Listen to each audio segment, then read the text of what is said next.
So in previous class, we spoke about the Microsoft Azure completely. So what is Azure? What are its services?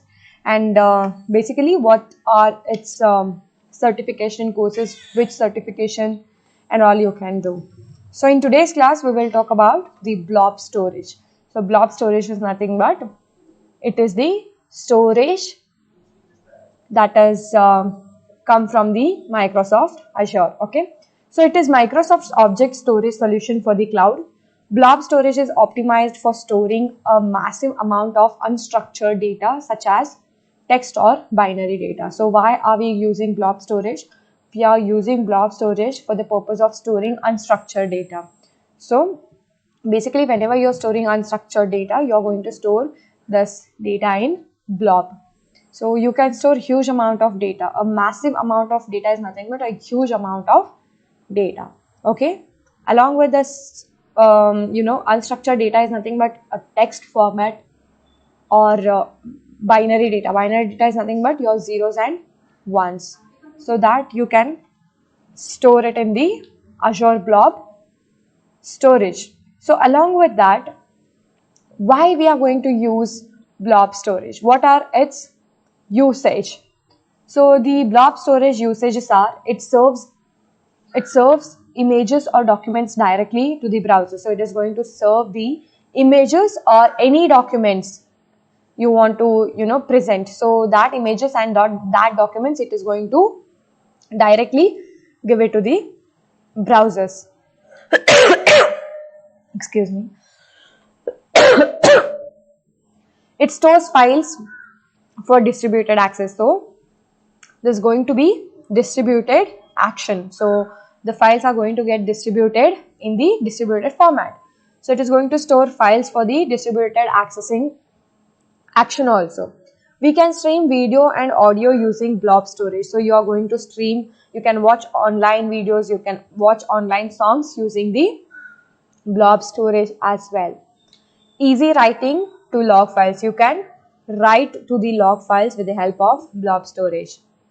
It stores the data for backup, restore, disaster recovery and archiving. So along with all these points, we are going to take the help of blob storage for the purpose of backup, restore, and if there are any disaster recoveries that had to be made, then for that also we are going to take the help of Azure blob storage.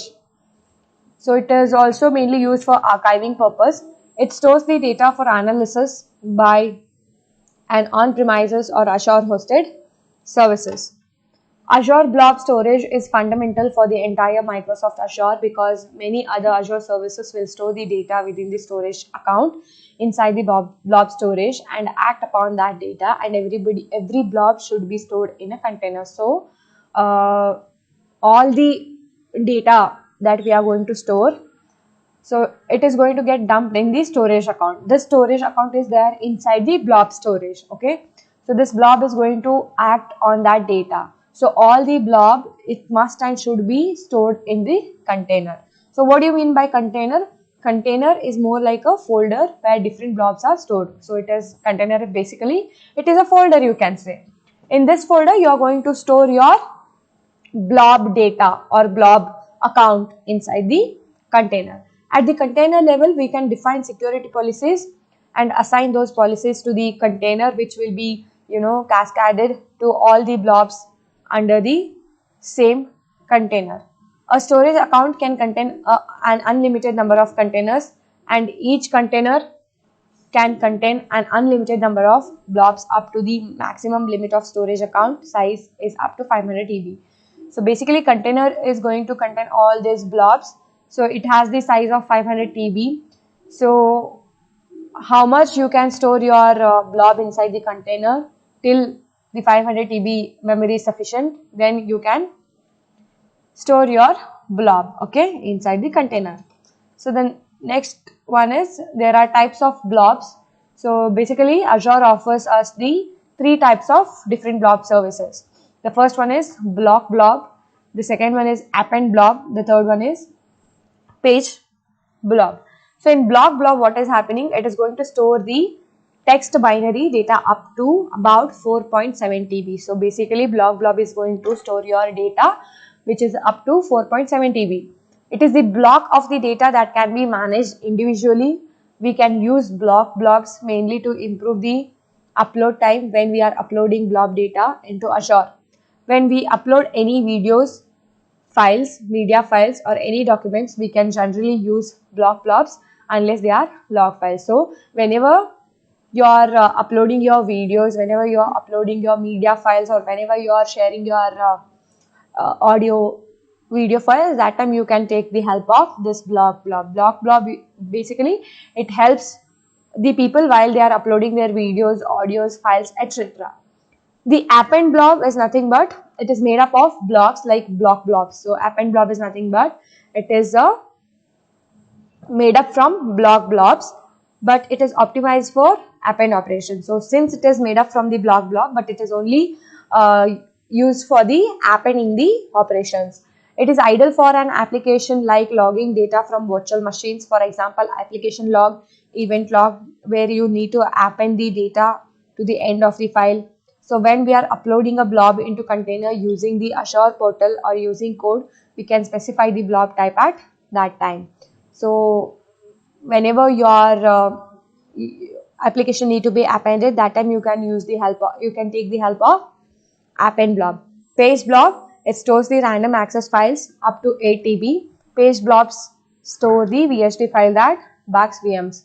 So page blob is nothing but it is going to store your data up to 8 TB. So compared to blob and append blob, page blob has the highest capacity to store your files or to store your data.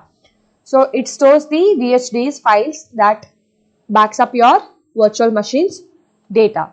Okay. So now we will see naming and referencing. So what do you mean by naming and referencing? The names of the container and blob should, naming and referencing is nothing but it can be a container name or a blob name. Okay, so it is part of the URL when you are trying to access them.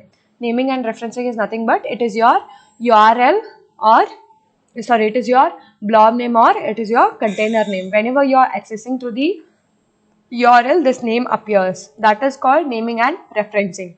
Then, okay, container names must always start with the letter or a number, or it can contain only letters, or it can contain only numbers, or only dash special character is allowed. None of the special characters are allowed except this dash. Only dash is allowed. All the letters in a container name must be in a lowercase. So all the letters that are there in the container, it should be always in a small letters, that is in a lowercase. Container names must be 3 to 63 characters long. So whenever you are giving names to the containers, it should always fall between 3 to 63 characters long. It should not be less than the 3 characters and it should not be more than the 63 characters. So 3 to 63 it is long enough. You can give unique names to the containers. Blob name, it can again there are some rules for giving names to the blobs. It is the combination of characters. Okay, so the name of the blob must be at least 1 character long and cannot be more than 1024 characters long. So it can be long, okay, but it cannot be more than 1024 characters. So compared to container, it has the long capacity of characters. You can use a long name for the blob. The Azure Storage Emulator supports blob names up to 256 characters long. So it supports up to 256 characters long. You can give name at one time, that to 256 character long. The name of the blob is case sensitive. So the blob is always case sensitive. If it has to be in capital letter, it should be in capital letters. If it has to be in lower letters, it has to be in lower case. The reversed URL characters must be escaped properly. Okay. So this is all about your blob and container. Why I spoke about blob and container. In our next class, we are going to see how you are going to create the container and how you are going to add blob to the container. Okay. So this is all about your blob and container. Okay. So if you guys have any question, just make a note. You can ask me later. Okay. So in our next class, we are going to study about how you are going to create the container and how you are going to add the blob to the container. While creating container, we have to follow some rules. While adding blob, we have to follow some rules and all, right? So that is all about this. Thank you.